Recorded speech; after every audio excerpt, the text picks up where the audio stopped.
Hello students, तो video start करने से पहले मैं आपको कहना चाहूँगी कि मेरे चैनल को सब्सक्राइब करना, वीडियो को लाइक ज़रूर करना और वीडियो कंप्लीट देखना। अगर वीडियो कंप्लीट नहीं देखोगे तो आपको कॉन्सेप्ट्स क्लियर नहीं होंगे।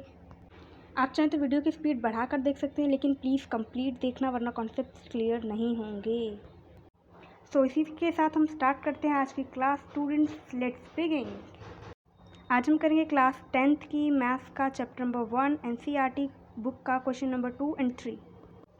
क्वेश्चन नंबर 2 क्या कहता है हमारा? क्वेश्चन नंबर 2 तो सबसे पहले बहुत इंपॉर्टेंट क्वेश्चन है और इसे समझना बहुत ज़रूरी है, तो हम स्टार्ट करते हैं। Show that any positive odd integer is of the form 6q + 1 और 6q + 3 और 6q + 5 where q is some integer. हमें दिया हुआ है क्वेश्चन में कि q कोई इंटीजर है, तो हमें चाहिए b की वैल्यू, जिसको हम 6q + 3 और 6q + 5 इनसे कंपेयर करके निकालेंगे। अब कंपेयर हम कैसे करेंगे? हम करेंगे यूक्लिड डिवीज़न लेमा से। यूक्लिड डिवीज़न लेमा क्या होती है? a is equals to QB + R। हमारी यूक्लिड डिवीज़न लेमा होती है a is equals to QB + R where R is smaller than b and greater than and equals to 0। यानी कि जो R होता है वो B से छोटा होता है और 0 से बड़ा और इक्वल होता है। अब यहाँ से हमें चाहिए R की वैल्यू, लेकिन R की वैल्यू निकालने के लिए हमें B की वैल्यू चाहिए, क्योंकि हमें प्रूफ करना है 6q + 1 कोई एक पॉजिटिव इंटीजर है। अब उसके लिए हमें B और R दोनों की वैल्यू चाहिए होगी, जो निकलेगी इस इक्वेशन में पुट करके। तो R की वैल्यू के लिए सबसे पहले हम B की निकालेंगे कंपेयर करके यूक्लिड डिवीज़न लेमा से। अब इससे कंपेयर करने पे 6q + 1 अगर हम कंपेयर करें यूक्लिड डिवीज़न लेमा से, तो हम लिखेंगे पहले by comparing Euclid division lemma. अब मैंने यूक्लिड डिवीज़न लेमा की जगह शॉर्ट फॉर्म में लिख रही हूँ DL। इससे आप समझ जाना कि ये यूक्लिड डिवीज़न लेमा ही लिखा हुआ है। अब हम निकालेंगे B की वैल्यू। इससे कंपेयर करा तो हमने देखा B की वैल्यू 6 है, क्योंकि Q की जगह पे Q है, R की जगह पे 1 है, तो B की वैल्यू 6 आ गई। अब इससे हम B की वैल्यू से R की वैल्यू निकालेंगे इस इक्वेशन में पुट करके, जहाँ पर हमारा R जो है 6 से छोटा है और 0 से बड़ा और 0 के बराबर है। तो R की जगह पे हम लिखेंगे और ये लिखने से पहले ये स्मॉलर देन का निशान लगा लेना, मेरी तरह तुम भूलना मत। लिखेंगे हम R इज़ इक्वल्स टू 0 1 2 3 4 5, क्योंकि 6 के साथ में स्मॉलर देन लगा है, इक्वल्स टू का निशान नहीं, इसलिए हम 6 इंक्लूड नहीं करेंगे। और ये पेज थोड़ा गंदा हो गया, हम चेंज करते हैं, नए पेज पे चलते हैं। हाँ, अब हम यहाँ से स्टार्ट करते हैं। लिखेंगे R is equals to 0 1 2 3 4 and 5 आया था हमारा, और B हमारा यूक्लिड डिवीज़न लेमा से कंपेयर करने पे आया था B is equals to 6। B is equals to 6।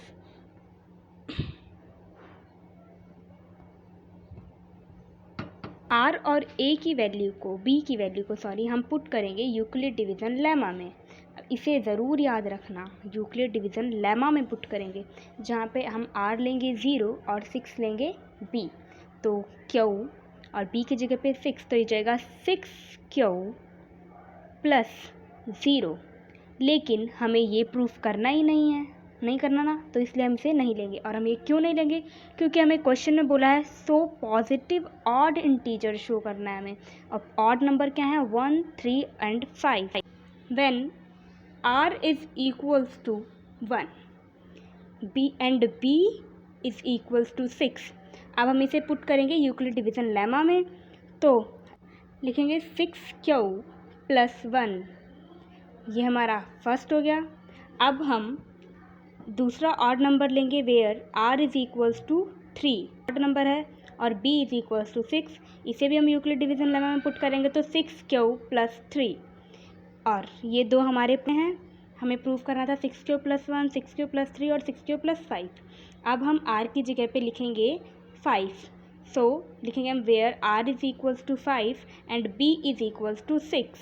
जब हमने R 5 लिया, B 6 लिया, तो हमारी इक्वेशन बनी 6Q + 5। ये हमारा थर्ड प्रूफ हो गया। तो इससे प्रूफ हो गया कि ये हमने शो कर दिया, तो यहाँ पे लिखेंगे हम हैंस शोड लिख सकते हैं या फिर हैंस प्रूफ, ये हमने प्रूफ कर दिया कि ये तीनों एक ऑड इंटीजर्स हैं। अब हम करेंगे question number third. Question number third क्या है हमारा, an army contingent 616 members is to march behind an army band of 32 members in a parade. The two groups are to march in the same numbers of column. What is the maximum number of column in which they can march? अब हम देखते हैं इस question का meaning क्या है। पहले हम इसकी हिंदी में देख लेते हैं, हिंदी इंग्लिश दोनों मीडियम में। किसी परेड में 616 सदस्यों वाली एक सेना की टुकड़ी को 32 सदस्यों वाले एक आर्मी बैंड के पीछे मार्च करना है। दोनों समूहों को समान संख्या के स्तंभों में मार्च करना है। उन स्तंभों की अधिकतम संख्या क्या है, उनमें वो मार्च कर सकते हैं। अब हमें क्या पता करना है, पहले तो कॉलम्स क्या होते हैं। कॉलम होते हैं जो हॉरिजॉन्टल लाइन होती है, यानी कि जो ये लंबे लंबे खड़े हुए हैं ना, इन्हें क्या बोलते हैं, कॉलम। और रो क्या होती है, जो वर्टिकल लाइन होती है, जो ये लंबी वाली कॉलम और वर्टिकल वाली रो। तो हमें क्या करना है, हमें सेना की टुकड़ियों को ऐसे खड़ा करना है कि वो सेम कॉलम में खड़े हों, यानी कि इक्वल कॉलम हो, ना कि अलग अलग ना हो। बैंड के कॉलम भी सेम हो और जो आर्मी है उसके कॉलम भी सेम हो। तो आर्मी में 616 मेंबर हैं और बैंड में 32 मेंबर है। तो समान और सेम, कहीं भी अगर आपको ये दो वर्ड मिलते हैं, एक तो समान और सेम, समान एंड सेम, ये दो वर्ड कहीं भी मिलते हैं, तो इसका मतलब है कि हमें क्या निकालना है, HCF। सेम और समान कहीं भी दिखे, उस क्वेश्चन को पढ़ के तो हमें तुरंत समझ जाना है कि हमें यहाँ पर HCF निकालना है, यानी कि हाईएस्ट कॉमन फैक्टर। अब HCF निकालने के लिए हम यहाँ पर यूज़ करेंगे यूक्लिड डिवीज़न लेमा। हम चाहें तो सिंपल HCF भी निकाल सकते हैं, पर ये एक्सरसाइज यूक्लिड डिवीज़न लेमा की, इसलिए हम यूक्लिड डिवीज़न लेमा से निकालेंगे। तो एज हम लिखेंगे एज, एक मिनट, हाँ, एज यूक्लिड डिवीज़न लेमा। अब देखो यूक्लिड डिवीज़न लेमा हम लिखेंगे यहाँ पे, और हम चाहे तो सिंपल से भी कर सकते हैं। अगर अलग अलग LCM निकालोगे तब HCF निकालोगे तो भी सेम नंबर आएगा। जैसे हम छोटी क्लास में करते आए हैं वैसे करेंगे तो भी सेम ही आएगा, लेकिन ये एक्सरसाइज यूक्लिड डिवीज़न लेमा की है, तो इसलिए यूक्लिड डिवीज़न लेमा से करेंगे। और यूक्लिड डिवीज़न लेमा क्या कहती है, A is equals to BQ plus R। A is equals to BQ plus R। और 616 बड़ा है 32 से, it means 616 is greater than 32। तो 616 को हम डिवाइड के अंदर रखेंगे और 32 को बाहर रखेंगे, जो कि हमारा होगा क्वोशिएंट। बड़ा वाला नंबर हमारा डिवाइज़र होता है और 32 जो कि छोटा नंबर है वो हमारा होता है क्वोशिएंट।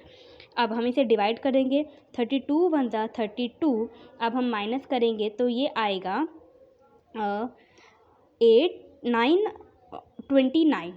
अब 29 6 हम नीचे लाए। अब जो हमारा 296 है, 32 के टेबल में 296 नहीं आता, उससे छोटा 9 पर आता है 288। अब माइनस करेंगे, 6 में से 8 नहीं जा सकता, तो हम जैसे माइनस करते हैं कैरी लेके माइनस करेंगे तो 8 आएगा हमारा आंसर।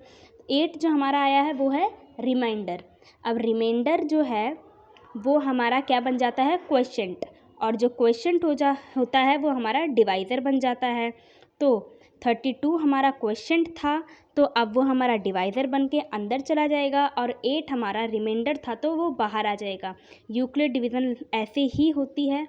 और 32 हमारा अब डिवाइज़र हो गया है, 8 हमारा क्वोशिएंट, तो हम 32 को 8 से डिवाइड करेंगे तो 8 4 ज़ा 32, 8 4 ज़ा 32। तो अब हमारा रिमाइंडर क्या बचा, 0। और यूक्लिड डिवीज़न लेमा क्या कहती है, तब तक डिवाइड करो जब तक आंसर 0 नहीं आ जाता। अब यहाँ पर हमारा आंसर 0 आ गया है ना। अब हमारा आंसर 0 आ गया है, तो अब हम लिखेंगे स्टेप वाइज लिखेंगे। A is equals to BQ plus R की फॉर्म में लिखेंगे। तो सबसे पहले स्टेप में हमारा A क्या होता है, A हमारा 616 है, और B हमारा 19 है, और Q हमारा 32 है। यानी कि क्वोशिएंट और B हमारा जो आंसर आया है वो, तो quotient into B plus R, तो 32 into 19 plus 8 is equals to 616।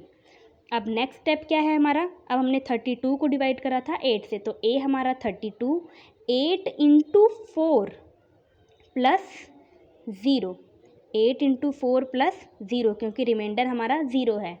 और HCF क्या होता है, HCF वो नंबर होता है जिससे लास्ट में डिवाइड करने पर 0 आता है, यानी कि जो हमारे पूरी डिवाइड का लास्ट क्वेश्चन होता है वो हमारा HCF होता है। हमने 8 से डिवाइड करा तो 0 मिला आंसर, तो इसलिए HCF 8 आ गया। लेकिन हमें क्वेश्चन में क्या पूछा था, हमसे क्वेश्चन ने पूछा था, जिस हिसाब से हमसे क्वेश्चन में पूछा जाएगा उसी हिसाब से हम आंसर देंगे। और क्वेश्चन में हमसे पूछा था what is the maximum number of column in which they can march, हमसे पूछा था मैक्सिमम नंबर ऑफ कॉलम क्या है जिसमें ये मार्च करेंगे। तो हम लिखेंगे the maximum number of column is equals to 8। The maximum number of column is equals to 8। और हमें जैसे क्वेश्चन पूछा हो वैसे ही आंसर देना है। और कोई भी क्वेश्चन करके बॉक्स बनाना कभी मत भूलना, इससे टीचर पे अच्छा इंप्रेशन पड़ता है। और बॉक्स हमेशा बना के आना ताकि आंसर अलग से दिख जाए कि ये आंसर है। तो इसी के साथ ख़त्म होती है आज की क्लास। और प्लीज़ मेरे चैनल को सब्सक्राइब कर देना, लाइक कर देना, वीडियो पसंद आए तो दोस्तों के साथ शेयर भी कर देना। So over and out.